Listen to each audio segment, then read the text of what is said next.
How are you this morning, Peter? Not too bad, thank you. Fairly calm.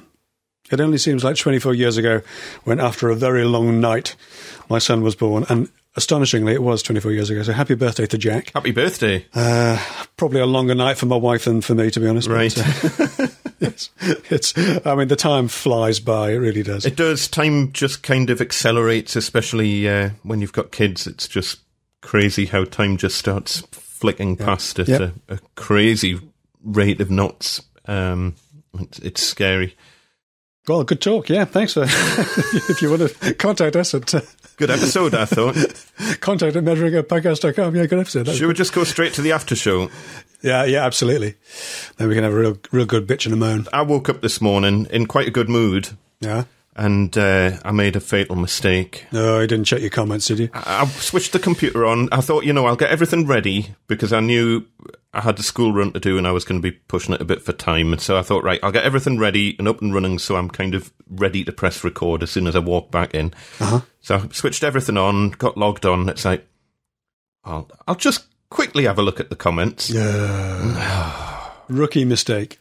What a mistake. What am I doing? I've been doing this long enough. I know not to check the comments first thing in the morning. Just one comment that just sprang into my face like being slapped in the face with a wet fish. I've never been slapped in the face with a wet fish, I have to confess, but I can imagine it's unpleasant. It feels like reading this comment, which I shall read to you on the after show later on. Yeah, I do. But I'm getting trolled on Instagram now as well. It's just we'll have to chat about that. That's an interesting one. It's a different one. I get weird things happening on Instagram, which I've always wondered if it's just me or other people. So no, I don't think it's just you. But yeah. So this comment, and normally when someone posts an abusive comment which is full of factual inaccuracies, and if they've been kind of genuinely nasty in it, they just get instantly blocked. Yeah. It's not worth my time to get angry about it. And life's too short, and we'd be permanently angry, wouldn't we? And the worst thing you can possibly do is engage with them, because it then gives them that platform and they've won. But because I'd only just woken up and logged onto the computer and saw the comment, you weren't thinking clearly, were you? My brain hadn't quite woken up. I replied to them, and what a stupid thing to do. So I sent a reply. What I should have done is what I'm going to do now this second. So just while I'm on the show, let me just try and do this without cutting us off. You're going to block me, aren't you? I'll try not to block you. So I'm just going to go on to my comments. Let's see, create a studio. And there he is. He's top of the list. I'm going to delete my reply because I shouldn't have replied. Yeah. And that person is now blocked, and everything is good with the world once again. Yeah, unfortunately, the hidden people, as we call them, can also give you dislikes on your videos, which is slightly irritating. It's all engagement, though, isn't it? So it is, yeah. Likes and yes, I mean that's the hilarious thing, of course. Likes and dislikes count as engagement, and indeed, one of the reasons I usually reply to most of my comments where I can, it looks like it's busier because even the replies go down as a comment. So, yeah, exactly. I mean, sometimes I'll reply 10 or 15 times on my channel just to make it look busier than it really is.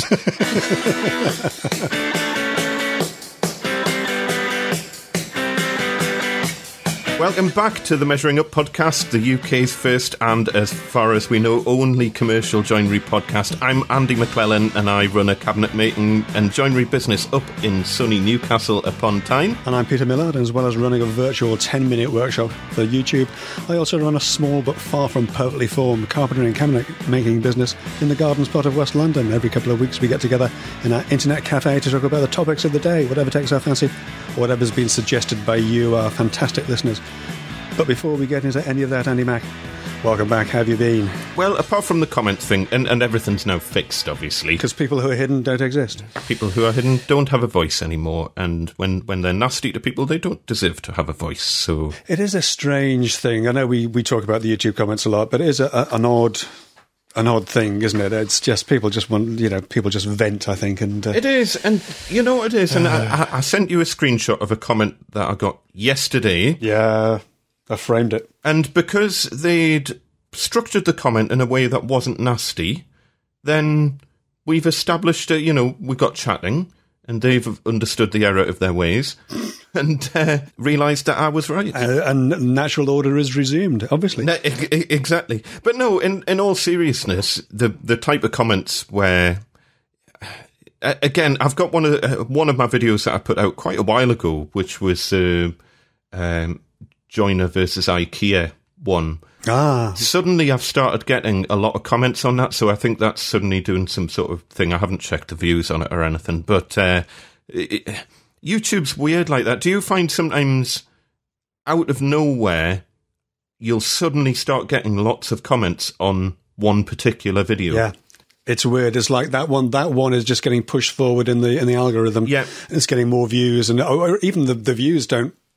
Even if the views don't rise that much, you find that you get a lot of comments on it, and they're often quite old. So it is. I don't understand it. I don't understand why. And it seems to go in a kind of cyclic way as well, where it's never more than one video that seems to be doing it. Yeah, at any one time. It's almost like YouTube's going round, and it's like, well, we'll try that one for a bit. Nope, that didn't go viral. We'll try that one for a bit. Oh, that's doing quite well. We'll leave it. See what it does. Analyse the stats. Right, we'll leave it for a bit. We'll try that one. And it seems to go in this kind of cyclic, kind of one video at a time, where the algorithm is obviously just testing videos to see how they do. See what happens, and you suddenly get this influx of comments on what can be sometimes really old videos. It's weird. Yes, it's strange. It's strange. I had a topic in there about viral videos and how one can completely change your interaction with YouTube. I don't know if you want to get into that now or save that for later, but it's fascinating. I actually I saw what you'd put in the show notes, and that was really interesting because I saw the same video. Exactly, because that's obviously been and I pushed. watched it. Yeah, me too. This is. Should we get into it? This is the. Go on. This is the secret trapdoor under the canal. This is a guy called Martin Zero, and I have other stuff written down, but I haven't got. Sorry, bear with me one sec. So yeah, sorry, find my notes. Okay, so this is a guy Martin Zero. He has had a channel on YouTube for a couple of years. And he's a bit of a Manchester buff. There are guys. There's one that I follow here in London called The Londonist, and they're interesting in a bit of urban exploring. They go through bits of the city that you wouldn't necessarily know about. And this guy is all about Manchester. He's had a channel for a couple of years, had about 7,000 subscribers, and he talked about trapdoors in the Rochdale Canal. A while back, I did a little video about that. Anyway, somebody at the Manchester Waterways had seen this and contacted him to say, we're actually going to be draining that section of the canal. Did you want to come and take a look and do some video? So he went down there like a school kid, really excited about this because, it's fascinating. And there is indeed a trapdoor at the bottom of the Rochdale Canal where they can drain it, and it drains into a culvert that's about 16 feet below. So they pump most of the water out and then they pull the trapdoor up. Trapdoors, these are a couple of 100 years old, so it's quite a interesting little bit of history. Anyway, he popped this video up on YouTube, and he's had 2.5 million views in 2 weeks. His subscriber count has gone from 7,000 to I think it was 36 last time I looked. And boom, one video can completely change your channel. And of course, he's done a follow-up video about it. He's trying to keep up with the comments as well. And again, because he's become, suddenly much more popular than he was, he's getting a lot of people going through his old videos and commenting on those too. So he's working flat out, just trying to keep abreast of things. But yeah, 2.5 million views in a couple of weeks is pretty special. And I came across that because it popped up in my feed. So obviously the algorithm's pushing that forwards. Yeah, and same here. It popped up in my feed. Obviously thought it's a video that, and the scary thing is the algorithm does often get it very, very right. And I sometimes get slightly perturbed by, videos that get suggested to me, engineering stuff and geeky stuff and how stuff works. And I mean, I know the essence of how the algorithm's doing it, but I don't think anyone fully understands the in-depth side of things. But, if you watch enough videos about a particular topic, it's going to suggest those topics to you because it knows that that's what you're interested in. But, yeah, this one popped up. And that's the difference. That's a 2-week period where a channel's gone from a hobby channel into potentially maybe not a full-time job, but certainly into a job. Well, I don't know what his earnings will be from the AdSense on 2.5 million views, but it's a heck of a lot more than mine. Fair bit. A decent chunk of money on that. So, yeah, good for him. I would imagine a fair bit. I hope he had it monetised. Yes, it was. Oh, it is now, anyway. I didn't notice when it was first there. But often with these things, if it's a smaller channel, sometimes they'll not even have monetisation switched on. Yeah. And if they didn't, they won't have got a penny from it. Yeah. If they've just suddenly switched it on, after a week and a half in and it's already had the peak of views, they'll not get anything. Well, I wouldn't say no to 500,000 views income, to be honest. Yeah. It is very interesting, and it was an interesting video. And I was a little bit disappointed that they didn't go down the trapdoor. I would have loved to see where. Yeah, it was only tiny. It was only about 8 inches square by the looks of it. But you could have strung a camera down there. It would have been interesting to see on a bit of string or something. What kind of how it connects up to the culvert underneath and stuff. But yeah, absolutely. Maybe you'll save that for a follow up. Maybe. Yes, maybe he did, and there'll be a follow up on it. Yeah, what's down the trapdoor? But and the amazing thing is that the trapdoor's made of wood, and it was just solid. Yep, wooden. Well, it's again, me and my wife go to Venice every year, and we're going sort of before too long.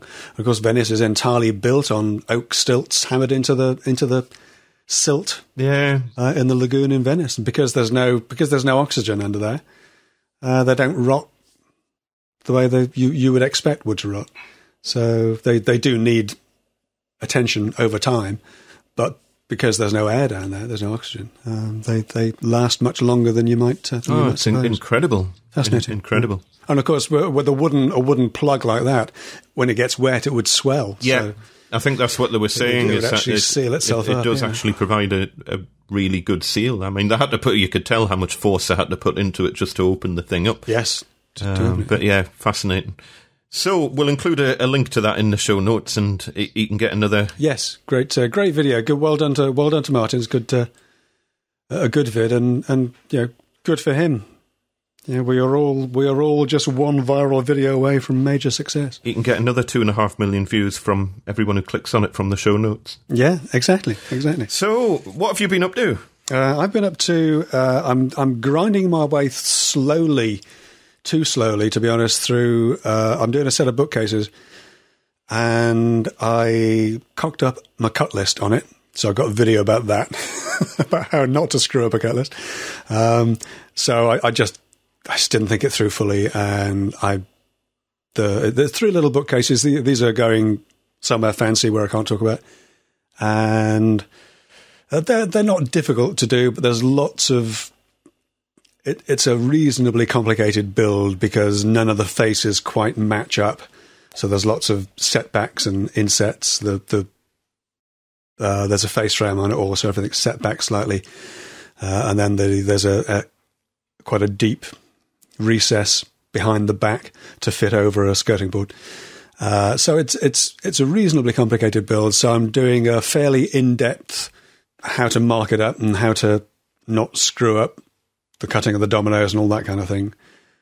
So the best approach to getting that right, and then because you're doing 3, you can mark one up fairly carefully with pencil marks or whatever else, and then use those pencil marks as references for flag stops or stops on the rails, or even just other pencil marks on the rails to get your dominoes in, or whatever you're using in to the right positions and all that sort of stuff. And then there's going to be another whole section on it's got fluted face frames, which are quite fiddly to do as well. So it's a reasonably complex build, but I'm also trying to get it finished by hopefully next week and paint it so I can go and get it installed and get paid, because this one's been dragging on for a while, and I could do with making a few quid, to be honest. Yeah, and it's nice to get stuff cleared out your workshop as well and get your space back. Well, yes, it's the workshop is filling up with stuff at the moment. Rather than emptying out, which is what it needs to do. I got my CNC delivery. I've got a CNC from the nice people at Ooze Nest, and it's still sat in its boxes. I haven't even opened them yet. I just haven't had time. Look at my dust collection pipeline. Yeah, well, exactly. 6 months it's been sitting in that box. Yeah. Still haven't had a second. And in the meantime, I'm struggling manfully through the, frankly, really horrible tutorial videos on Fusion as well. Oh, right. Is Fusion... If they ever need some help with their videos, the idea of audio levels is to make them the same. They vary spectacularly from one to the other. Oh, wow. So is Fusion what you would use to drive the CNC then, is it? I'm not entirely sure, to be honest. I believe Fusion's what you can use to create the cutting path for them, but I think you'd use something else to actually drive it. It's still a bit vague. I don't know enough about it yet. Mm-hmm. It's part of the learning process. I'll start by nailing the thing together, and then by twisting the wires together, and then fingers crossed I'll have figured out the software by then. So, a journey of discovery. Yeah, you need something where you can just kind of show it a picture of what you want and it just goes off and it's like, yeah, that's fine, Peter, I'll do that. Well, hopefully this is going to be as close to copy-paste carpentry as we can get, for certain repetitive tasks, which is what I want it for. What sort of stuff, then? I've got a few little ideas for small bits and pieces. I'm doing a lot of flush doors with handle cutouts and that sort of thing. So I'm hoping to be able to feed a door into there, have a standard sort of handle cutout and be able to nibble that away, or at least get the bulk of the waste cleared away. Again, it's only going to use a fairly small router, so you won't be able to swing a particularly big bit on it, I don't think. But I don't know. I've never had one. So it'll be something to play with, something to discover. How it all works. So I'm looking forward to it. Looking forward to having I'll need to clear a couple of days to get it built, and also to get to grips with how to work it. But I'm looking forward to having a proper play with it. And of course, there'll be a video series on this. I think starting out in CNC has a nice ring to it. So exciting times. We'll get that. Hopefully, get that sorted out before we go to Maker Central, of course, which is looming large on the horizon, isn't it? Yeah, and we're right next to Ooze Nest as well, aren't we? So we are on the same block, not quite next door, but in the same block of stands. Stand G25 at Maker Central will be us. So come and pay us a visit. And very exciting, our tape measures have arrived. And yes, that looks fantastic. Do you want us to send you some down? Nah, you hold on to it for now. They'll only be available from the Maker Central stand, won't they? So limited edition, Maker Central only. Absolutely. And you can come and see us on the 11th and 12th of May. 12th, yep. In Birmingham. What was I going to say on the CNC? Does it come with a router? It doesn't. No, it comes with they'll give you... Oh, you can buy one. They'll supply one if you want to buy one. But I'm going to try using my little Katsu to start with, my little Katsu trimming router. Can you use pretty much any router then? Or pretty much, yeah. They'll supply collars to fit the DeWalt 65, I think it is, and the Makita trim routers, the non-plunging trim routers, basically. And the Katsu is the same, basically a complete clone of the Makita. So the collar will fit it. Yeah. Does it kind of hook up into the electrics of the router somehow? So does it yes. Does it turn the router on and off? And I think so. I don't know, actually. Yeah. As I say, these are all things we'll need to learn. Because presumably it could even vary the speed of it. You would think. And I know I've seen external variable speed controls you can get for routers that don't have a variable speed control. I wouldn't like to guarantee they'll work on all routers, but again, a journey of discovery. I don't really know much about them at all, but I'll be learning pretty fast and pretty soon. So keep you posted. But it's a question of getting that at least a couple of clear days where you can just kind of embed yourself into a project. And a metre square of clear workbench as well. Yeah. And I've had like the odd clear afternoon, but it's never been enough time to warrant, when I start on the dust extraction thing, I don't want to get halfway through it. No. Because if I get halfway through it, I'm going to have no dust extraction.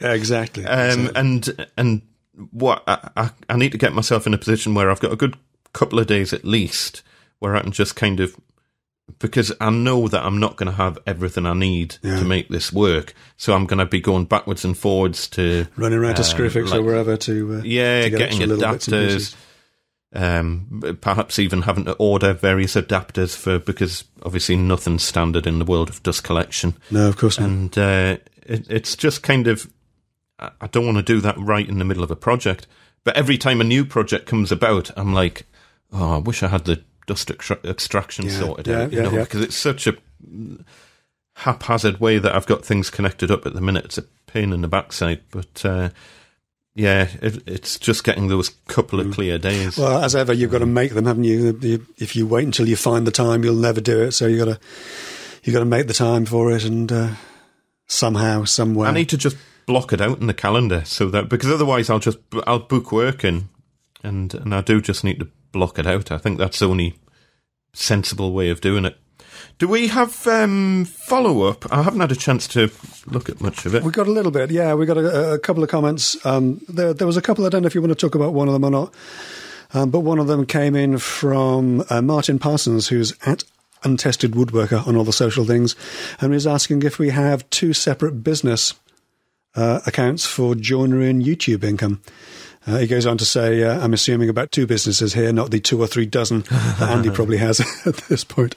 But he's starting to do, he's keen on, I think he said he's a web designer, and he wants to get into the joinery side of things, but also is interested in doing bits and pieces for YouTube. So do we split that out separately? I don't personally. I split out business and personal finances, but all my business stuff is just treated as a personal sole trader income. Yeah, I've had monetized channels for quite a long time, so I've had stuff trickling in from YouTube. Not very much, but I've had stuff trickling in from YouTube for the last 4 years or something. So, or certainly 3 or 4 years, I think.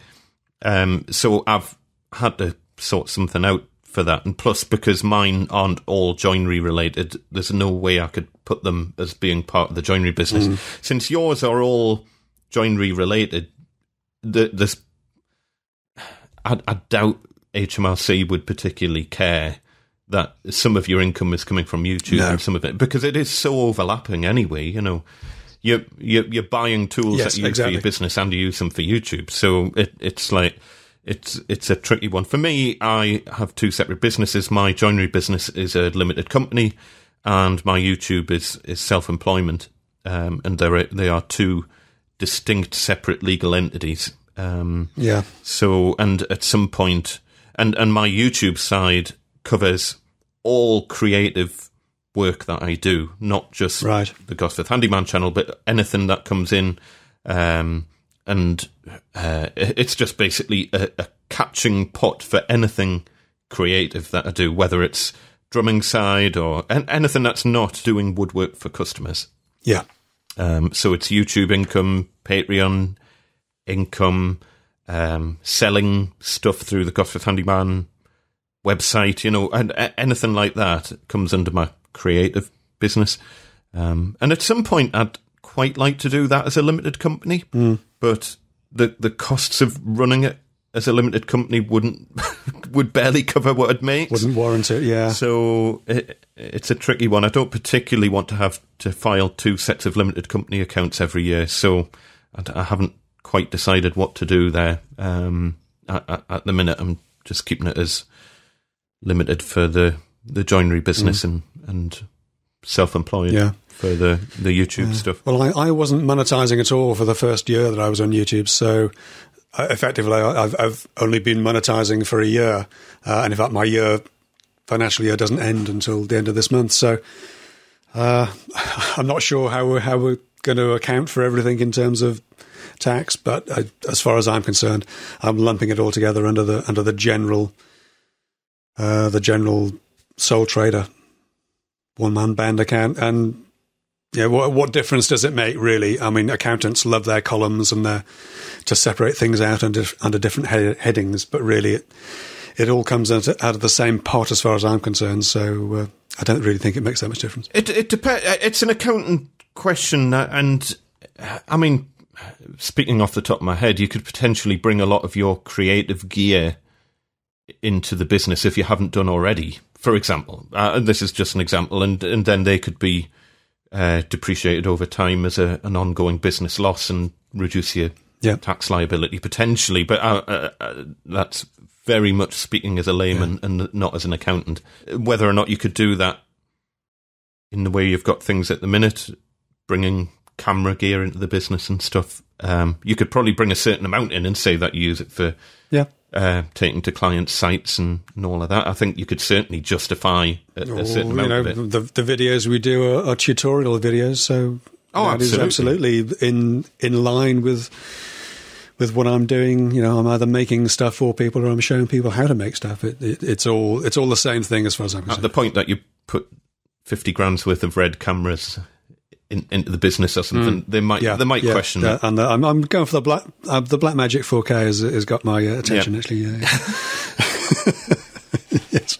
Yes, that'll be the day. At the point that we start paying for our own film crews, and yes, I've read. I was watching on a couple of shows on YouTube where they were like, as soon as possible, you need to get staff to do your editing for you, and you need to get people to do your thumbnails for you, and all this sort of thing. That's like, how much do you think I'm making from this channel? Yeah, well, exactly. I mean, I don't know. There was one thing on YouTube Creator Academy or something. I don't know if it keeps popping up on my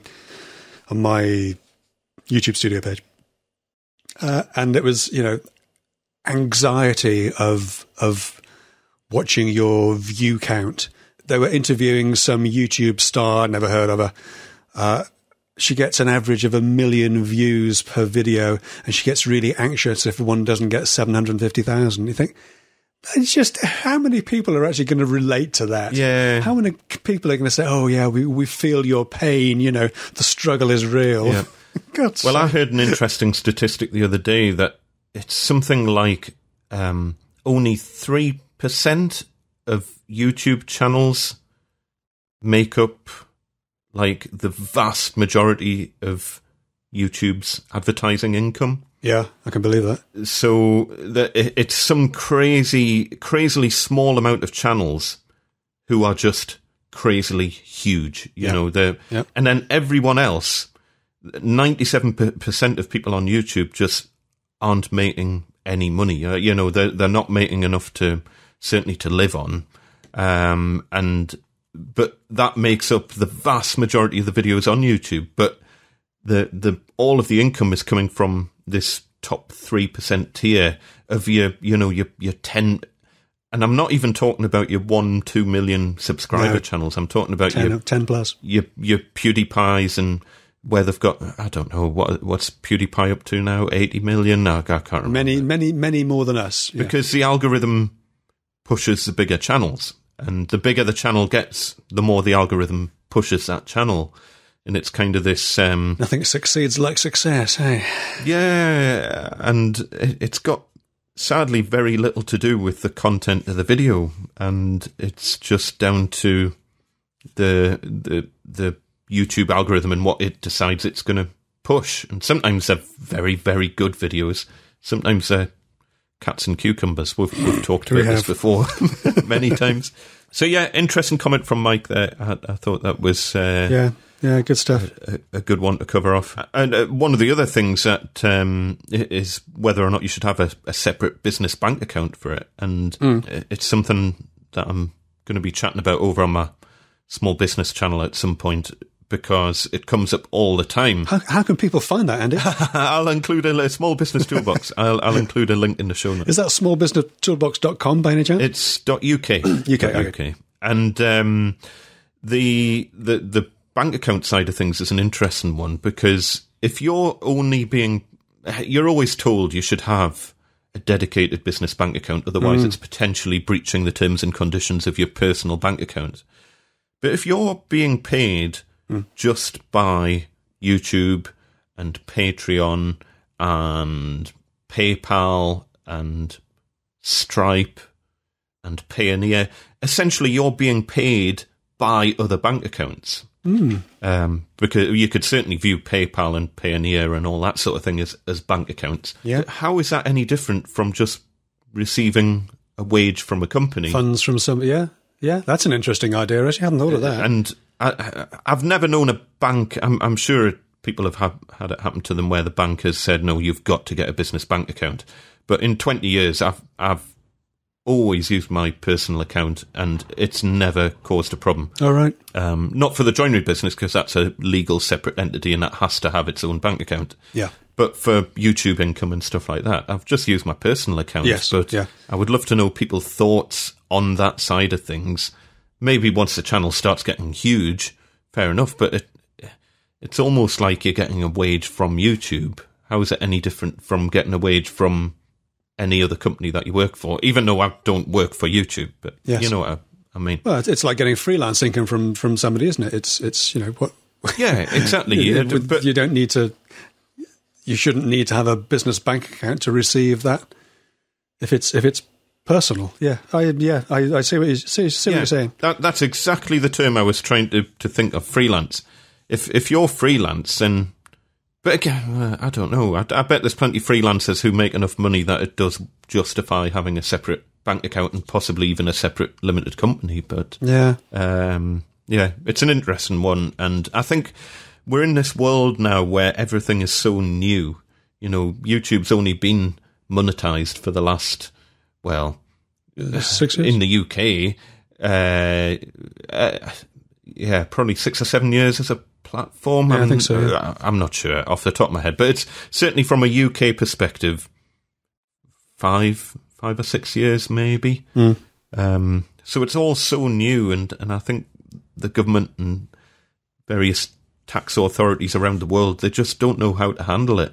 Have we still got a government? I'm not sure at the minute. I'm not. No, and to be honest, I'm not entirely sure. But I'm sure that'll change by the time this show goes out. I'm sure it will. The world of politics in the UK is very exciting at the minute. It's about as interesting as it's ever been, and I just want to wash my hands of it all, I've got to say. It's very tiring to watch now. It's painful. It's exhausting, but at the same time you've got to kind of vaguely keep up to speed with it, because it does directly affect everything.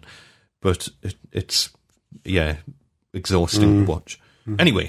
Talking of other things that are exhausting to talk about, let's just one more follow-on about the MDF discussions. We had an email in from Kevin. He said, following on from the MDF discussions, he's just been to, I don't know if I should mention them, Timber Yard up in Newcastle to buy 2 sheets of 18mm MDF. They offer a cutting service, which he's used for plywood many times. When he asked the lad to cut the MDF for me, he said, "I can't do that. It's the dust. Causes cancer and stuff. The boss says we can't." Oh, no. He's decided not to argue about it or suggest that he buys a dust mask. And he suggests that he should have watched our videos. Goodness me, this is a timber yard.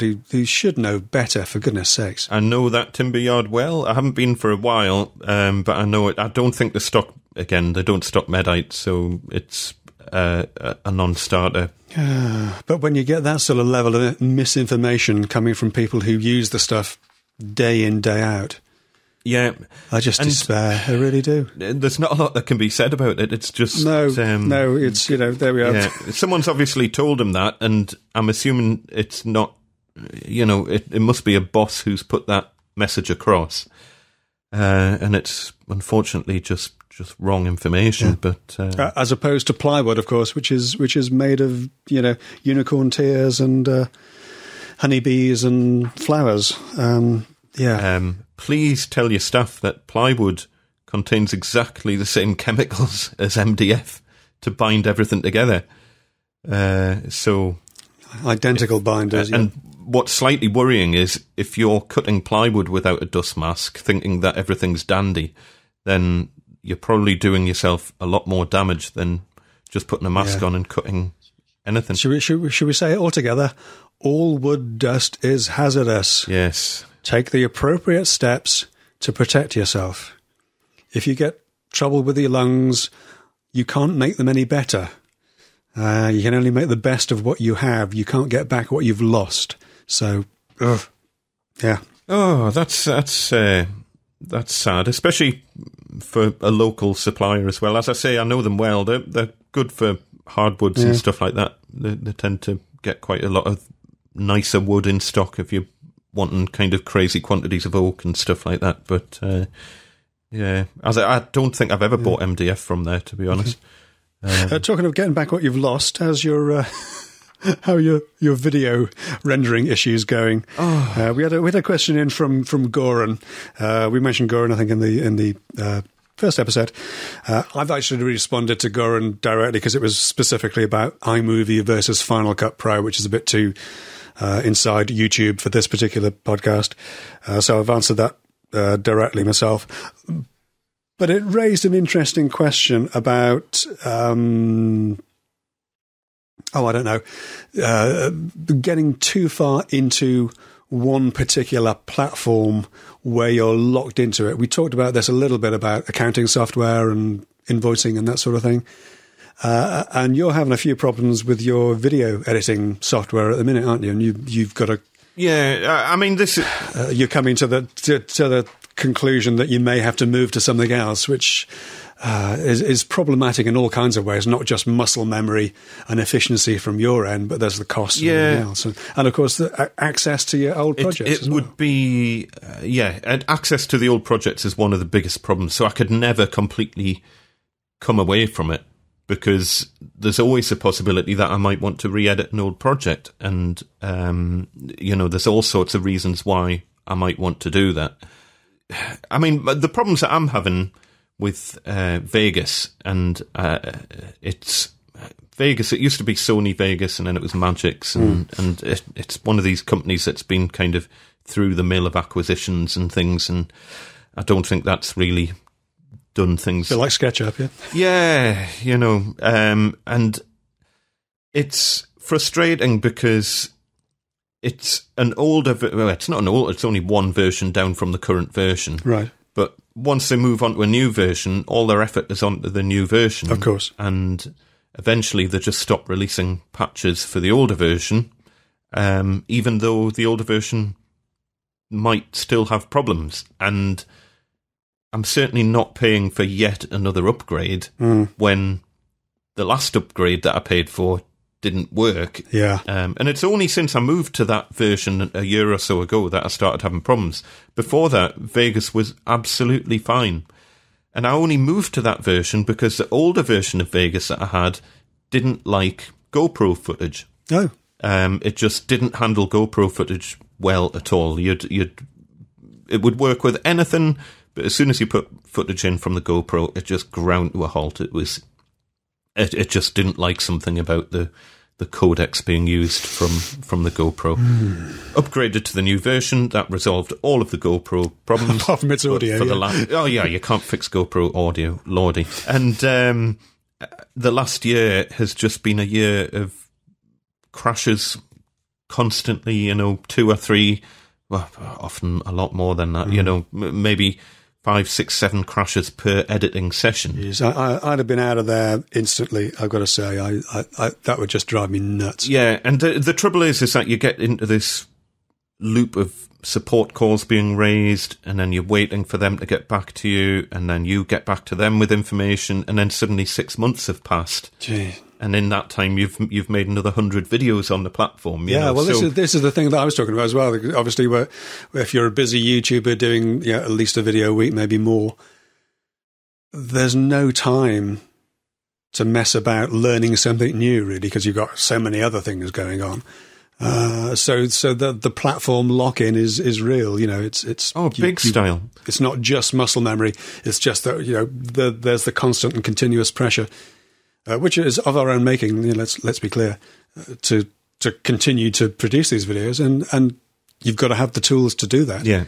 And moving to something different is hugely problematic, hugely traumatic in a lot of ways. Oh, it's crazy. And I mean, I would probably shift over to something like DaVinci Resolve, which is essentially free until you reach a certain size. Mm-hmm. Similar to your Fusion licensing type thing, where they're trying to draw you in and help you turn into a bigger business, which they can then charge you for the extra features and all that sort of thing. DaVinci Resolve looks amazing. I've installed it, I've had a play with it, and after 3 hours, I didn't even manage to put the most basic of videos together. You know, it was just so much stuff is so radically different from the way Vegas works. With Vegas, when Vegas is working, it's so fast, and that's why people love Vegas, because it's a very, very fast platform to use. It'll run on like any machine. I've had it running on like really old laptops, and it still runs blisteringly fast. But the trade-off is that it crashes, and most people who use Vegas just say, "Oh yeah, well I save all the time." Yeah, well, just in case. Yeah. So, I mean, my problems with it have been random crashing. And then last week, I went through this bizarre and sometimes these bugs, it'll go for months without a problem, and then suddenly it'll start having a problem, and then the problem will go away again. And that's another reason why I've stuck with it, because sometimes you just think, oh, well, it's fine again. I'll stick with it. And then after a couple of... So last week, I started getting this problem where I would render a video, and then randomly, halfway through the finished video, there would just be a few frames of black, of nothing. The audio and everything would still be there, but the video would just disappear. So I don't want videos on my channel with random black frames of nothing in it, because that video is going to be out there. Completely unacceptable, isn't it? Yeah, and plus, you can guarantee that'll be the one video that goes viral. Of course. I imagine the comments after that one. Great video, exactly. Mate. Look at those black lines. Backstreet, and then it's like putting up with that. So when that happens, the only thing you can do, apart from the fact that you have to proof watch the video, looking for these individual black frames that appear, and then once you've found it, it's like, right, delete, re-render it, set it going again, and then you have to proof watch it. And sometimes I was having to proof watch these videos 4 or 5 times, and this is for maybe a 20-minute video. Yeah. So once you've taken into account the render time and the proof watching time for a 20-minute video, it could be that you're spending 5 hours watching yourself, rendering and watching yourself. And by the end of it, you're just like, I cannot watch this video anymore. But you're still looking out for these. And now, this week, hasn't happened at all. I've done five videos that I've put together this week, and I haven't had a single crash, and I haven't had a single black screen during the render. Isn't it? It's just suddenly the bug has disappeared. So I'm back to, well, it's working. I think I'm just going to kind of gradually try and learn Resolve in the background, because it's going to take a long time.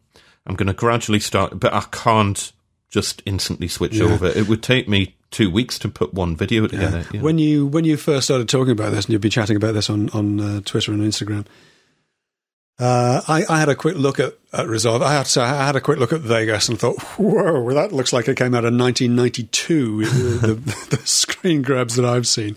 And it is Vegas that's the slightly different or special one. I think the vast majority of video editing platforms have a similar look and feel. I trialled Adobe Premiere, and I swear I spent the whole of the 14-day trial trying to do the simplest of edits, and literally got nowhere. I couldn't even produce a 10-minute video on it. I just could not do it. I just didn't understand. Everything was different about it. Oh, and is that your doorbell or my doorbell? It's not mine. Oh, 2 seconds. Okay. I've got a delivery coming, so just give us 30 seconds. Sorry. I'll leave everything running. I'll talk amongst myself. Oh. Can you see me? Oh, what you got? Oh, more stuff. More tape measures. More tape measures. Fantastic. Oh. Right, I'm back. I ordered the measuring up ones, and I ordered a new batch for myself for Maker Central as well. And I sent them as 2 separate orders for some reason. So the measuring up ones came yesterday, and then mine came today. Oh, hey. I'm out of breath. Take a minute.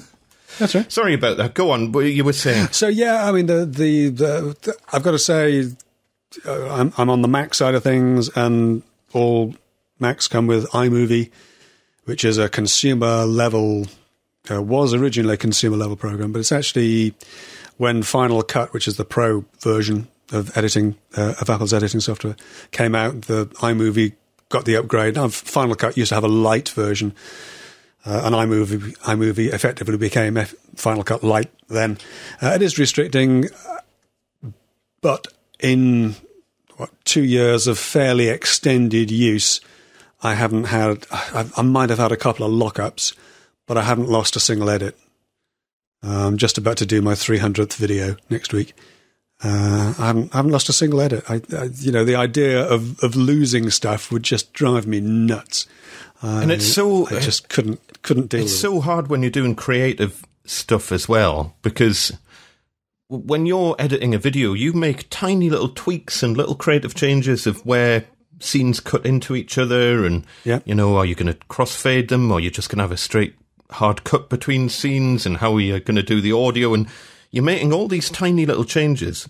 And if it crashes, even if you've only lost 10 minutes of work, sometimes it's really hard to remember the changes that you made. To recreate all those little tweaks, yeah. It's a really frustrating thing to happen, little colour correction changes that you might make, and then you come to do it again after a crash, and you try and redo the thing that you did over the last 10 minutes, and there'll always be something that you just forget to do because you think you've already done it. Yeah. But actually that was one of the things that's been lost in that crash. But but the other thing with Vegas is that it's because it came from a Sony background, it's a very comprehensive audio editor. You can... Yes, because you edit the audio for this in Vegas, don't you? Yeah.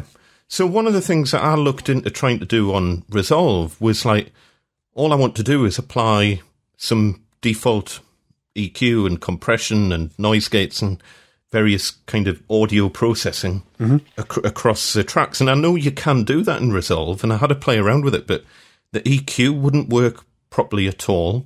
I couldn't find sensible ways of setting up templates. For example, I can just set up an audio track, apply a template, and then if I'm using a particular mic, for example, I have a template for podcasting. Yeah. And I just apply that, and that's it, done. I don't have to think about it. I set it up once. Yeah, yeah. I couldn't find any way of doing that in Resolve that was as easy as the way that it's done in Vegas. I can do it in probably less than 10 seconds in Vegas. And I'm sure there'll be people who say, yeah, you can do it this way, blah, blah, blah. But until you understand all these little nuances of... Yeah, absolutely. And until you've found all that stuff out, that's what's taking the time. It's not the getting the footage in and making basic edits. It's all those little tweaks and things that have become muscle memory, second nature to you. It's challenging. Just as well we're making so much money out of YouTube. It is, yeah. It's one of those things that and please don't. A lot of people have been getting in touch saying, "Oh, have you tried this?" and "Have you tried?" Like saying lots of different platforms.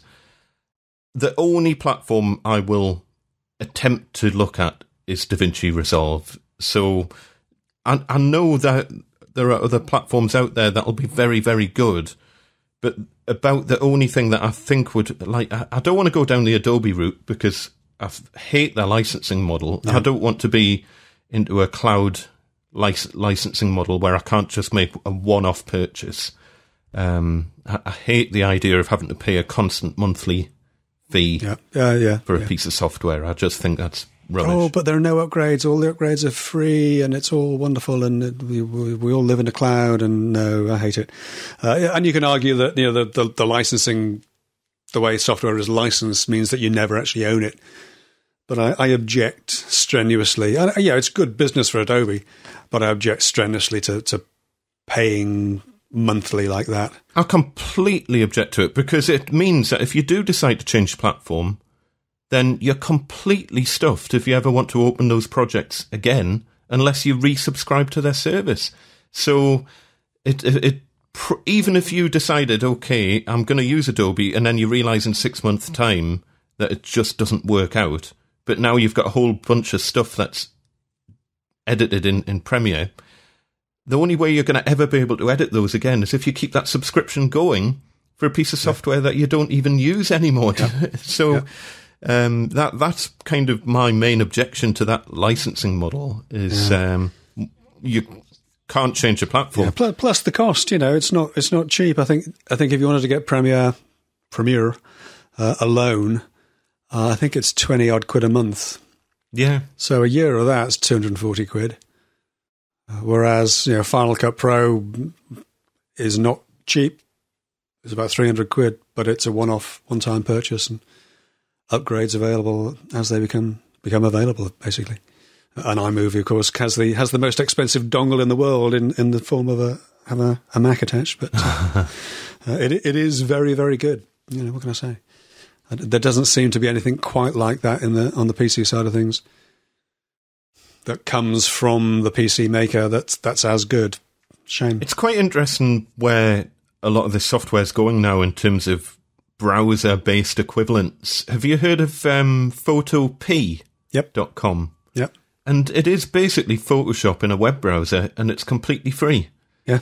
And for the vast majority of users, why would you ever pay for, again, because you now have to go down this subscription route for Photoshop, just, photop.com, and you can run Photoshop, or what essentially looks like Photoshop, in a web browser. It's amazing. Yeah, but I think a lot of people were certainly in the photographic and video side, were a bit disgruntled about when Adobe switched to this licensing model.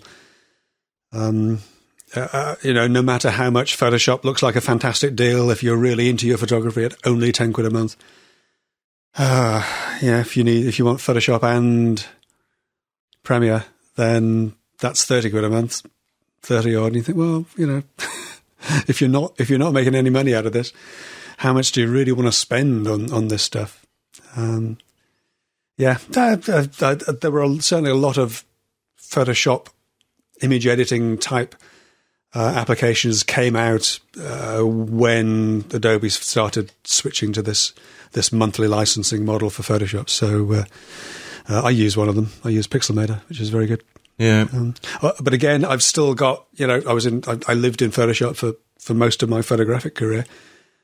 There's an awful lot of muscle memory still in there. I could sit in front of Photoshop now and know exactly what to do. There are things in Photoshop that you can't do or can't do easily in these other things. Things like you can apply a filter and then fade it. So you've got, you apply a color correction, you think that's a little bit harsh, we can just sort of knock that back a touch, and you can do that in Photoshop. We haven't found other ways of doing it in these other things. So yeah, it's just not fair, is it? Yes. It's getting the time to. There's just amazing packages out there for all sorts of things, and it's getting the time to invest in learning them is one of the biggest challenges, I think. We'll persevere and we'll do what we can. Anyway, I hope I hope Vegas continues to behave nicely for you, because well, it's behaving at the minute. It's like it's like having a saw that doesn't cut straight or only decides to work every now and then. It kind of gets in the way of your workflow, doesn't it? And it's not the sort of thing you'd want. And then it's like having a saw that doesn't work properly, but then the manufacturer says it's not the saw to blame, it's your workshop. And then you start digging into, it's not Vegas to blame, I need to... And you start going down all these other routes of, is it some problem with my graphics drivers? Do I need to install QuickTime codecs? And, you start going down this awful kind of path, and then suddenly the bug randomly disappears. Yeah. But at the moment, it would have to happen a lot more than it's happening. It's happening to the point of annoyance, but Vegas is still incredibly quick for putting videos together in the scheme of things, which means that I can put relatively complex videos together relatively quickly. It renders really quickly when it's not putting random black screens into videos. Yeah. And when it's behaving itself, it's as I say, it's a really established and quite powerful audio editing piece of software for multi-track audio. And it's anyway, inside baseball. Yeah, sorry, a bit too inside baseball. That's a sports metaphor. Just while we're chatting, what sort of render times do you get out of Vegas for a HD 1080p? Let's say a 20-minute video. It's about real time. It's about real time, yeah. So a 16-minute video. I think that one I put up the other day. I can't remember, actually. It was a 16-minute render, and I think it was my video is always about 15, 20 minutes or thereabouts. So interesting, okay. Yeah, I mean, that's one of the things that struck me coming from iMovie to Final Cut was that the render times are much better. In iMovie, it produces a big file. A 10-minute video was about 1.6 gig at best quality. And it was taking about 1.5 times, twice real time to render that out. Whereas switching to Final Cut, it produces a much leaner file, and render times, a 10-minute video renders in about 6 minutes. It's blisteringly fast. And again, Macs are very, very good at this sort of stuff as well, because the hardware and the software are so integrated. Yeah. It's all integrated very well, and Final Cut runs close to the metal, as the old-timey software guys would say, and it is very, very tightly integrated. I think that there's again, this is really, sorry, we're drifting off here, shockingly, but there's an MKBHD, Marcus Brownlee video where he's with another YouTuber called Sarah Dici. Sarah was discovered by Casey Neistat, a very popular YouTuber, for those who don't know. And she went from 4,000 subscribers to 40,000 overnight when he picked up one of her videos. Anyway, they were talking about Premiere, as they call it, versus Final Cut. And Marcus Brownlee rendered a 4K video twice in the time that it took her on a all singing, dancing PC to do it in Premiere. Interesting. So yeah, it's very quick. It's very quick. Anyway, that's enough of that. Shall we start? Yes. We're an hour and 10 in. Yeah, I had an interesting thing happen in the week. It's down as problem solving. It's down as managing customer client expectations. And I went to see somebody. Somebody called me asking me about alcove wardrobes, and I was a little bit late going round there. They were leaving, so the kids were running around. They were off to the coast for the weekend. Mum, do I need a swimming costume? It's flipping January. Of course you don't. Anyway, all this chaos going on. She's talking about, double wardrobes, doors, drawers, doors underneath, doors inside. A week or so later, they start chasing me because I haven't done it because I'm busy. And I knocked the quick, simple set of drawings out and an estimate. And the estimates are all kind of template driven now. And I know what a double wardrobe is going to cost. I know what drawers are going to cost, top box, all that. I can put the quote together fairly quickly. So I give them a quote, and then you get an email about, thank you for that, but it wasn't really what we discussed. And fair play, I had missed a set of shelves off the inside of one of the wardrobes because that was mentioned, but I didn't make a note of that. But she said, I didn't want drawers in the wardrobe. We discussed it, but I said, no, actually, I did ask you specifically about that because drawers are one of those things that add a big chunk of money to a wardrobe, especially if they're on the outside, if they're facing us, you've got to have drawer fronts and all that sort of stuff. And if you have them inside, then there's other complications because the drawers have to be narrower to clear the doors and all that sort of stuff. But the killer was, I have guide prices on my website. I have prices because it's the one thing that everybody wants to ask. And it says very clearly, starting from, and it says very clearly, the cost can easily go up to, more than double this and everything else. In other words, anything nice like soft close runners and soft close drawers and panel doors and top boxes and drawers will all push the price up. And she'd seen the bottom line price and expected to get 2 wardrobes fully fitted for that. So we were more than double the sort of price that she was looking at. And what can I say? I can't do anything about the fact that she's not reading the website properly. Yeah, I've amended the wording slightly to hopefully make it a little bit clearer. But at the same time, I don't want to give a top-level price because then people will think they can get absolutely everything for a maximum price because, everything varies. Size, width, finish, everything. Anyway, I've just left it with a sort of look, apologies for the mistake on the drawers. If you wanted to take the drawers out, put shelves in the other side, it's going to come to about the same kind of money. The quote's valid for 3 months. It's a bit of a moot point if it's well beyond your budget, but let me know if you want to progress it further. And needless to say, I haven't heard a peep out of her since then. But the other thing I had, which actually surprised me a little bit, was working with the interior designers. And I haven't done much for them for a little while, but I've got the basic sort of chunky modern tables that I make for them. I've featured them in a few videos, the type of thing, and they go off to be sprayed in high glass, and they look very nice. And I've got those down pretty much. I can bang one of those out in a day without too much trouble.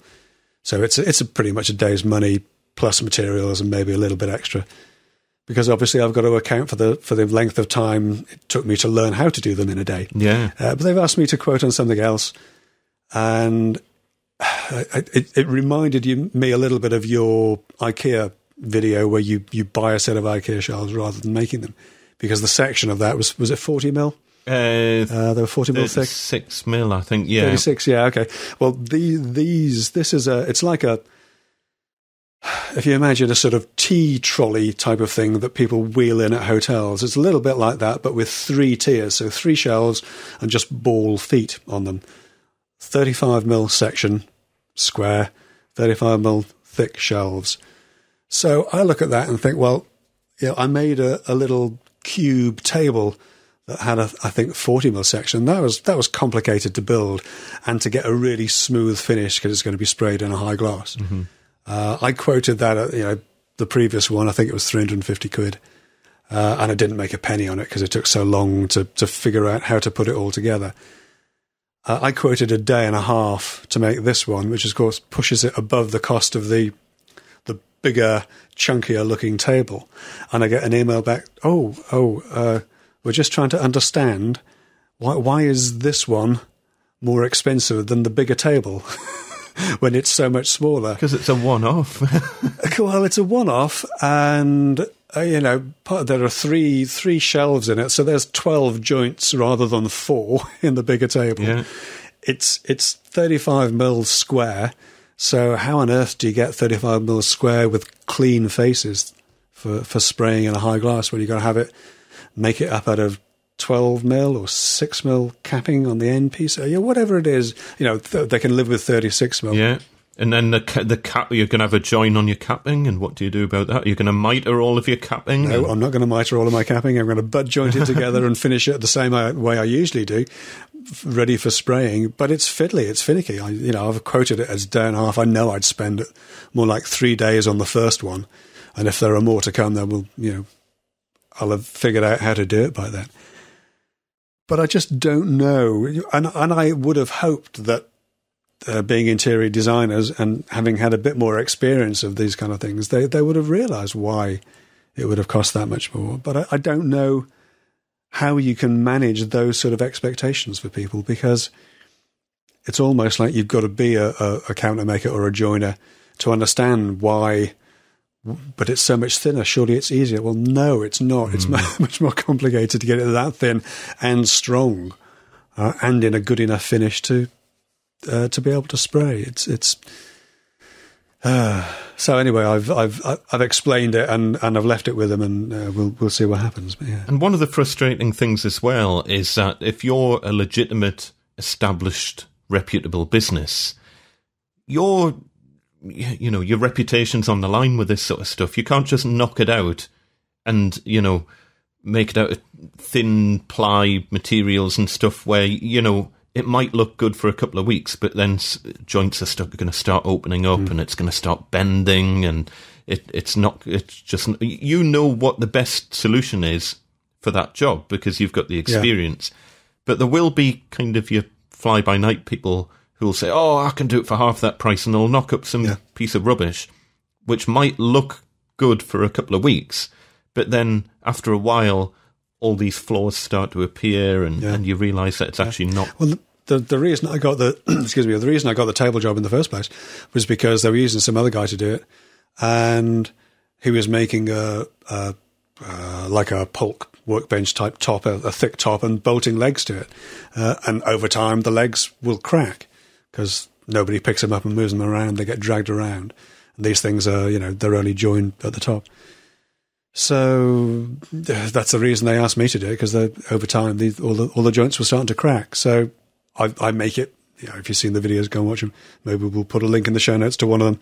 I make them like a giant sort of leaf spring, so the leg and the top are all made out of a single piece. So the only join is actually down the seam of the legs, a long thin join, all dominoed together with lots of glue and sanded to within an inch of its life. So there's no chance of any cracking going on there. Yeah, exactly. And so you've thought it through, and you have the experience to know this is the best solution, and it might not be the quickest way of doing it, but it's the best way of doing it. Yeah. But the people who come out and try and undercut you by doing the job in half the time, and to be fair, I don't get a huge amount of people undercutting me. It tends to be, people come to you because they know that you're going to do a good job, etc., etc. Exactly. But it is frustrating when that does happen and people say, "Oh, I could do it for half the price," and it's like, yeah, that's fine if your business isn't going to exist in 6 months' time, because it won't if that's what you're charging. Yeah. And therefore you don't care about any. And if you're working out of the back of your van, there's nothing wrong with working out of the back of your van, but you're not going to be able to produce the same kind of finish and standard of work that we do with a workshop. Exactly. You won't. There's workshop joinery versus on-site joinery, and there's certain stuff that you can only do in a workshop. It's not practical, especially in British weather. If you live in a country where you can set up some sort of mobile setup and you can be fairly confident that you're not going to get rained on every 2 seconds. Yeah. Or where all your clients have huge double or treble garages that you can work in. Yeah, exactly. Then obviously there's ways and means that you can work around that. But generally speaking, we have workshops for a reason, Absolutely, yeah. It would be a lot cheaper for us not to have workshops, but we have fully stocked workshops because we have to do it. Yeah. To do the sort of work we do. Yeah. Have you put an offer in on that 2,500 square feet yet, by the way? Oh, every time I drive past it, it kills us. Oh no, I didn't realise it was on a regular route that you do. It's next to Screwfix. It's literally next door to Screwfix, so it would be so convenient. Tell Screwfix they can move in there and take over Screwfix. Yeah. It's a similar site to Screwfix's warehouse. It's huge. Oh, right. But yeah, it's right next door. Well, just in the same bit of the business park, and yeah, it's an absolute non-starter, and not unless I turned this into a much bigger beast than I want it to be, and I employed staff and etc. etc. Well, your YouTube channel's going to be employing staff before too long, isn't it? Have somebody else doing your editing and have a cameraman and all that sort of stuff. Oh, obviously. Well, I need to do that, and I need to have a bigger workshop to keep all my YouTube stuff in. Of course, yes. So it's a win-win. Yeah, make an offer. There you go. I'll do it. I'll do it today. I've been on a nice little furniture repair job this week. I saw that on your Instagram, and you can find Andy on Instagram at Gosforth Handyman on Instagram. Gosforth Handyman. You can find me at 10 Minute Workshop, and you can find the podcast as well, of course, at Measuring Up Podcast. I think almost a 10 Minute Workshop then, at Measuring Up Podcast on Instagram. Yeah. That's you're turning into Keith Brown, Rag and Bone Brown, repairing furniture for people. It comes around every now and then, and this was for a regular customer. And interestingly, I'm coming up to my 200th video on YouTube, so I was kind of trying to think it would be nice to do something nice as the number 200. So I must mistime this, but slacker. Only 200. Come on. I thought I'll put this video together of the furniture repair because it's quite a nice one, and so that's going out tomorrow. It'll already be out by the time this podcast's live, and it's just been a really nice little. I mean, it makes no money whatsoever. And I'm doing a separate Patreon walkthrough of it where I talk about the financial side of it and how little I'm making from it. But it's just nice to do these little projects just to kind of retain your sanity every now and then. Yeah. And you got it back to the workshop, which is a major coup. I think we might have talked about this before where I've got a guy who asks me to do stupid little things while I'm there. And you say, well, if I could just take it away, get it back to the workshop, I could do a decent job on that. And it's always, oh no, while you're there with your drill out kind of thing. And what struck a chord with me is you've got a little 3-legged table upside down that you're doing a repair. That's a dead ringer for this table that I keep bodging for this guy that used to be his mother's or whatever it is. And I just need to get it back to the workshop for a couple of days. Just let me have it for a little while. I can pull it apart, re-glue it, clamp it up properly. But he never wants to part with it. So being able to take this sort of stuff back to the shop makes such a big difference. But it's still tied up my workshop for best part of 2 days, while everything was clamped up and drying. I couldn't move. And plus, because this is all antique furniture, I need to be really careful that I'm not damaging stuff or dropping stuff. So my workshop, until it took a day to do the repair. Well, not an entire day, but it took a good few hours to do all the repairs, clamp everything up, leave it drying overnight, and then the next day for just doing all the finishing off stuff. So my workshop was tied up, and for the amount that I made of it, it was just... I'll send you a link to the Patreon. You'll drop on the floor when you see how much I made from it. But I'm all too familiar. I'm doing something. I've done something now for somebody, which paid pocket money. It really did, but it was a fun little interesting thing to do. Same guy who's who I was doing the I keep bodging this table for. But yeah, that was just pocket money. Ridiculous, but it's sometimes nice sometimes these jobs come about and I have to just ask myself, okay, do I want to do it? Yeah. Yes. Can I do it in the workshop in my own time? Yep. Yes. Can I get a video out of it? Yes. There you go. All the criteria. Okay. Met. I'll swallow my pride on my hourly rate or day rate, and because at the end of the day, I know there's a limit of how much they're going to be prepared to pay for what is essentially a minor repair, but to do a decent job of it that isn't going to instantly break again, coming back down to reputation. Yes. And I don't want them coming to me in 6 months' time saying all these chairs have broken.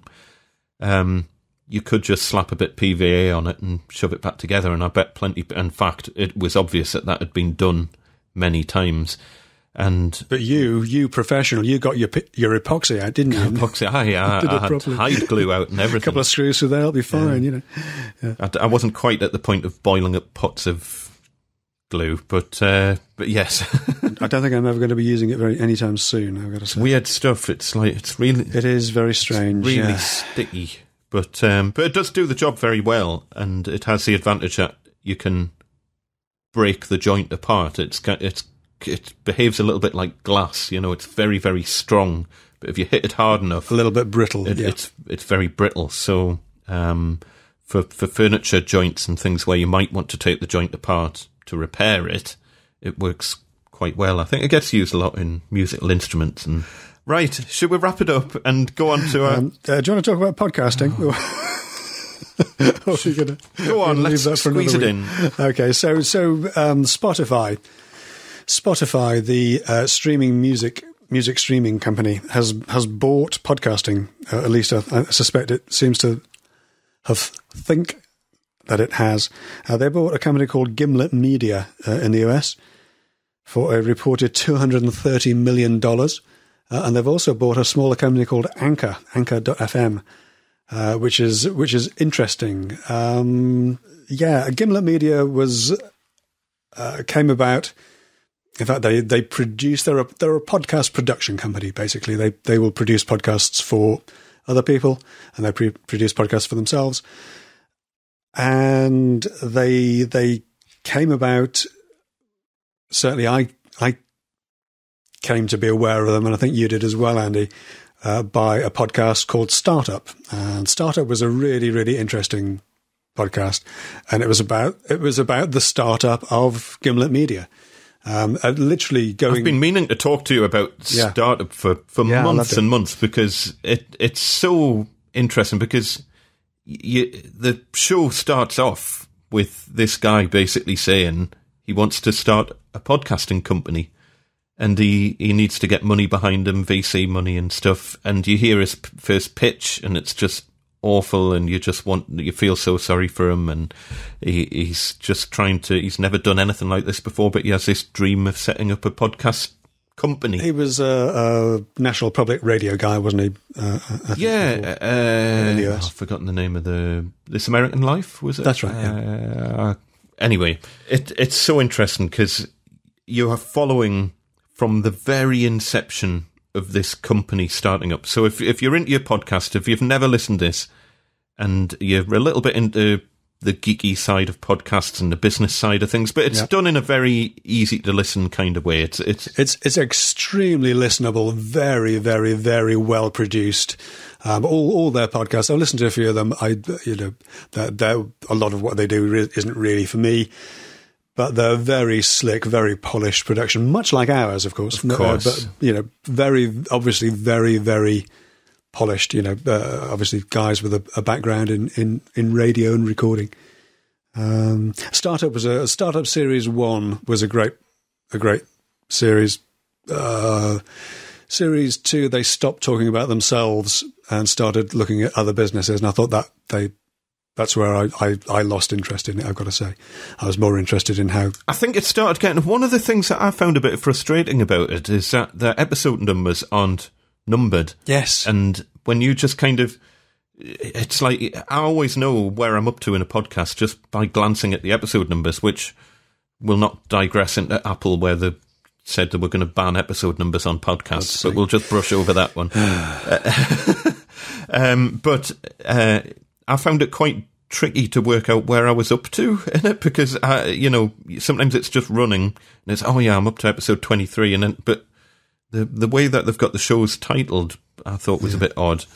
But yeah, the bit where they're talking about themselves and how the podcast's running and he records everything. It's so well done. Yeah, including, heated discussions with his wife as to whether or not he should be giving up his well-paid job to chase this fanciful dream of which has obviously worked out well for him. I don't know how much of the equity he had of the company, but 230 mil is not exactly small change, is it? He's done well out of it, I think, and good on him, because when you hear about what they went through from the ground up and the work that's gone into building this company up, and these things don't happen. It's largely driven, I think, by Alex Bloomberg, who was the main guy behind it. Yep, force of will, yeah, absolutely. But then they've had multiple rounds of investment and, as I say, venture capitalists, and it turned into a pretty big thing, 100 plus staff, and this isn't an individual podcast, this is a media production company. This is they're a media production. They're podcasters for hire. Basically, they'll make podcasts for you if you're a big company who decides that they want to be in the podcast space. As I'm sure we would as well, Andrew. If anyone wants a podcast, we'll make a podcast for you. Yeah, get in touch. And 230 million seems to be the going rate for podcasts these days. Just give us a shout. Absolutely. What's interesting is Spotify. So Spotify bought Gimlet Media. Presumably then they will be producing exclusive content for Spotify as well. And the reason why Spotify would want this to happen, of course, is because, every time people are streaming music on Spotify, it costs Spotify money. Whereas if they're listening to podcasts, it doesn't cost them anything. So that's the benefit as far as Spotify is concerned. And of course, Spotify have also bought this other company called Anchor. Did you know them? Have you come across them? I've heard of them, but I don't know what they are. Anchor's been around for a while. They started off as a little audio blogging platform, so you could record, I don't know what it was, 30-second snippets of audio about something, and other like-minded people would find your audio and subscribe to it. It was all a bit sort of, I don't think it really went anywhere. And then they reinvented themselves as what they're trying to be is the YouTube of podcasting. So it was a platform where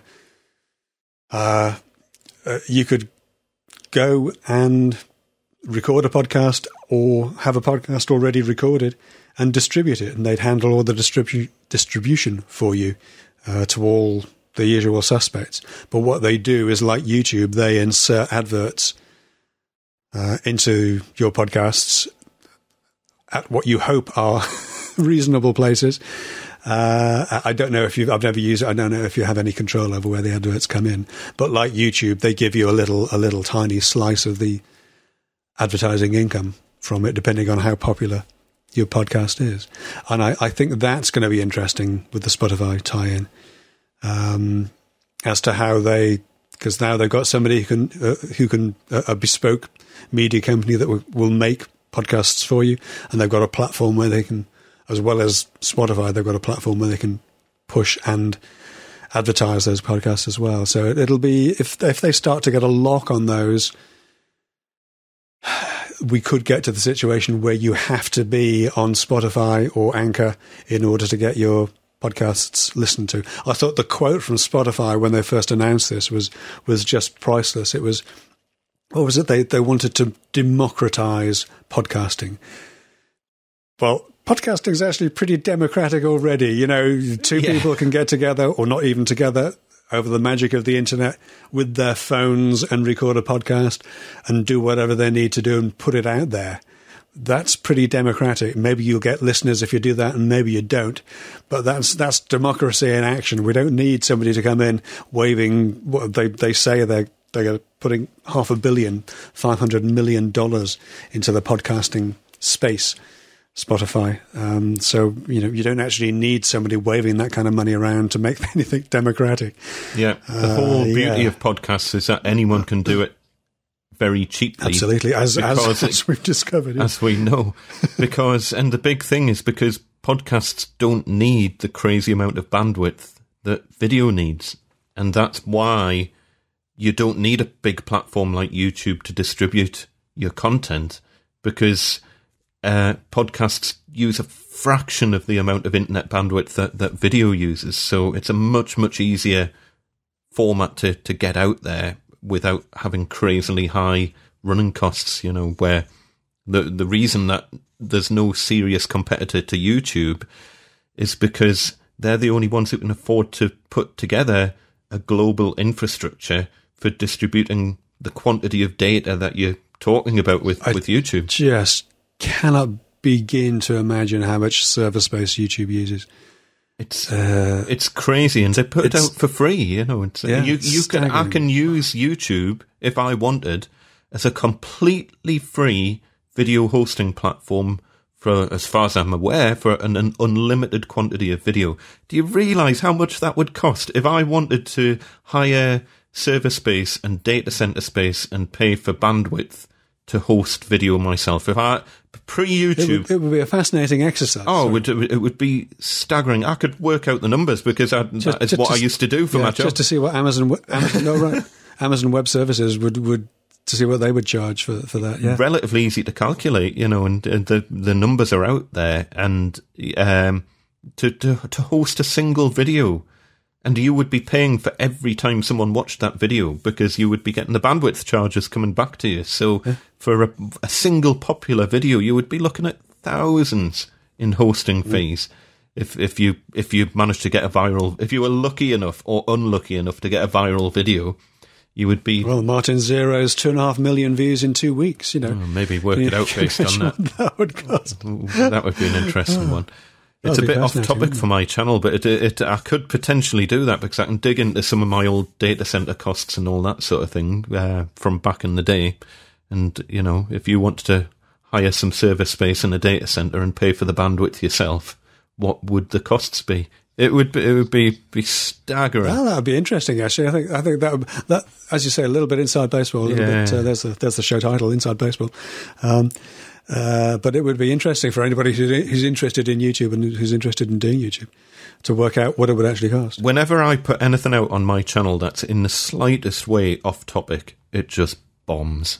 It does terrible. Every time I do videos that aren't related to woodwork and joinery in general, it just gets no views. So you never know. This might be the lucky one. You never know. You're only one video away from a viral hit. Well, that would be ironic if that video went viral. I wouldn't hold my breath.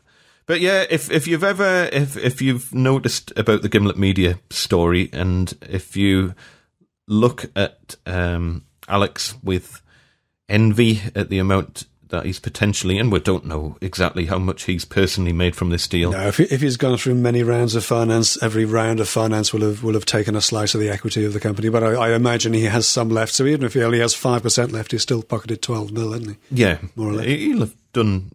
It'll have made the whole venture worthwhile. And if you are looking at that enviously, listen to that podcast and hear what he went through from the ground up to build it to that point. A whole lot of work and a whole lot of heartache to get to where they are now. Big style. Yeah. We shall include a link in the show notes as per usual.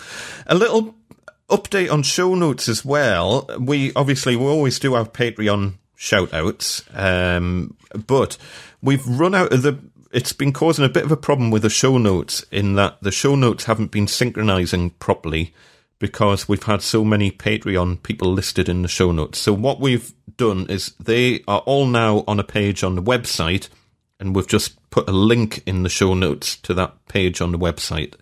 That's why we've done that, because basically the show notes are not synchronizing properly because they were getting too big. So we've had to just rein them in a bit, and that's a sensible way of doing it. Yeah. But just in case Patreon folk are wondering why, you are now on the Hall of Fame on our website, which is a much easier way of managing things. Much nicer place to be, rather than nicer place grubbing down in the show notes with everybody else. Exactly. And another little bit of admin to tell you about is that you can get a Measuring Up Podcast t-shirt now. Whoa! And we shall include a link in the description. We've got a little Teespring store up and running, and at the minute there's just one with our logo on, like a round version, I think, of our logo, but we will from time to time put limited edition stuff on there as well. Yeah, absolutely. But if you pop on to, I think it's teespring.com/measuringuppodcast, but we'll include a link in the show notes, and you can get your own show t-shirt from wherever you are in the world. We'll have to come up with some witty slogans, won't we? We will. I like measuring up in the bedroom. Anyway, so watch this space or listen this space. What else did we have to mention? I can't remember. Let's do a bit of nostalgia. It came up in conversation with somebody. How are we doing for time? I know, we're running long. We're only 40 minutes over. Go on. Okay. I came up in conversation with somebody the other day, and I mentioned this, and they looked at me like I was insane because they were a young person. Do you remember getting fizzy drinks delivered to your door? Are you old enough to have that? No. The two big companies round our way up in Liverpool anyway were Corona and Alpine. Oh, okay. And Corona was a fizzy drink. I mean, and it does sound crazy now, but, this is late 60s, early 70s. And apparently I did a quick little bit of Googling around, and it carried on until the mid to late 70s, but by that time it fizzled out, if you'll excuse the pun. But, fizzy drinks, I can't remember if Coca-Cola was available in Britain then, but you could get fizzy pop, bottles of pop, delivered to your door like milk. It was a weekly delivery, and it was only ever a summer thing for us, so we'd be able to choose a flavour. And these were really sort of iridescent, like the Cherryade was fluorescent pink, and it's like, you'd get bright red lips after drinking it. Did it not get really kind of shook up on the horse and cart? Pretty much, yeah, it did. It was actually a flatbed truck. Thank you very much. But yeah, it was. You say that now. You used to have fizzy drinks delivered. People look at you like you're insane. But it was genuinely a thing. And I chatted to my dad briefly about this, and he said that, I can't remember who it was, a family member or a friend of a family member, actually went into business making fizzy drinks. He'd get the syrup, and he'd put carbonated water or whatever it was into this, and he turned it into a little business. And it seems extraordinary now that you can't just, now we can walk into a shop and buy many different flavours of Coca-Cola. That these were this was a thing that was delivered, that would need to be delivered.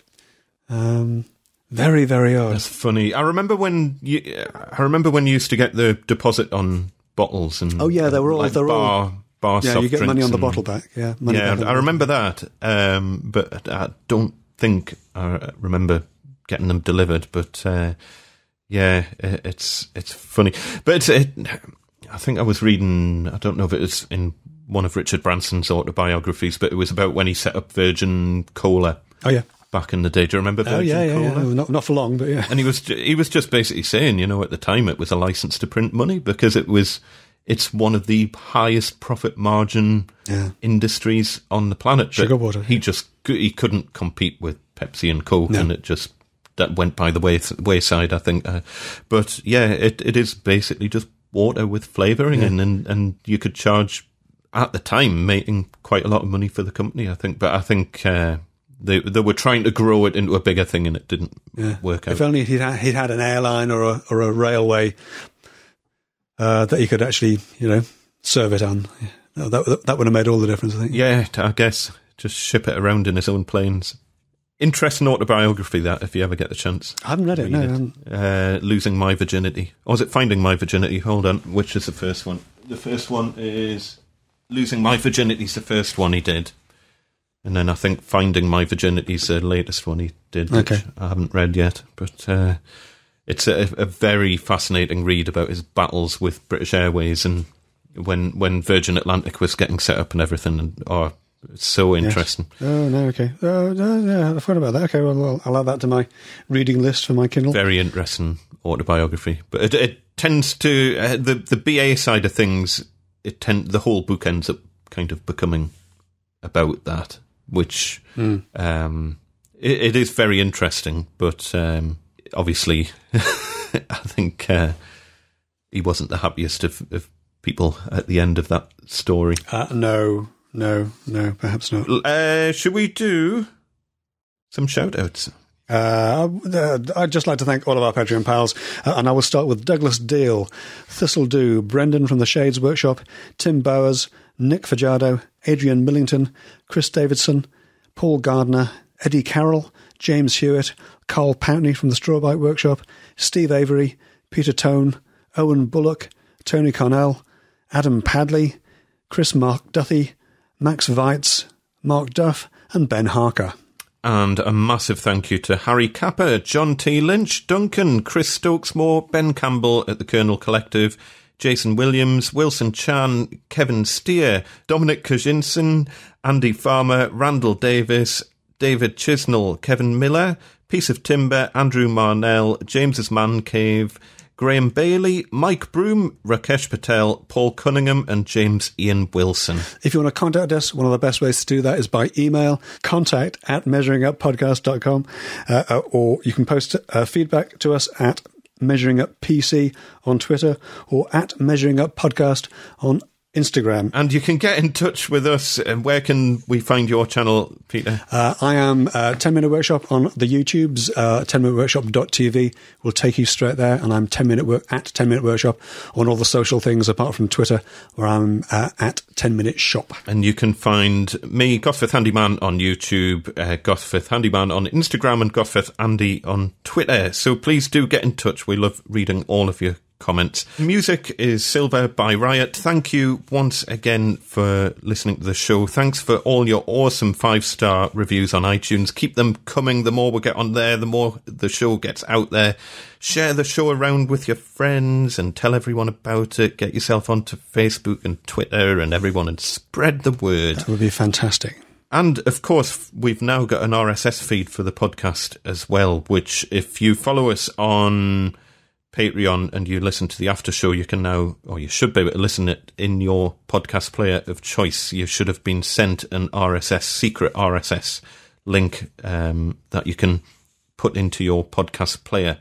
Don't ask us how that works, because we have literally no idea. It's just a box that we tick on Patreon and it does it. So if it doesn't work, we're just happy that it does it. Yeah, if it doesn't work, we are none the wiser. You'll need to do some digging on Patreon or whatever, but I have literally no idea. If it doesn't work on your particular podcast player, just listen to the show via Patreon. Yeah, but as far as we're aware, it works on the usual suspects. So it has been something that people have been asking for. Because the Patreon show is an exclusive, we weren't quite sure how to keep that exclusive and available. But now we do, so yeah. Yeah, turns out you just tick a box and Patreon does it all for you. Fantastic. Normally, if it does help people with the RSS thing, normally if you get stuck, you just copy and paste, you copy that link and go into your podcast player and just go to like open RSS feed and you paste it in, and normally that'll do the trick. But if it doesn't work beyond that, I don't know. You'd need to do some digging on your podcast player. Thank you once again. We shall see you in 2 weeks' time, and we'll catch everyone on the after show. We will indeed. Take care.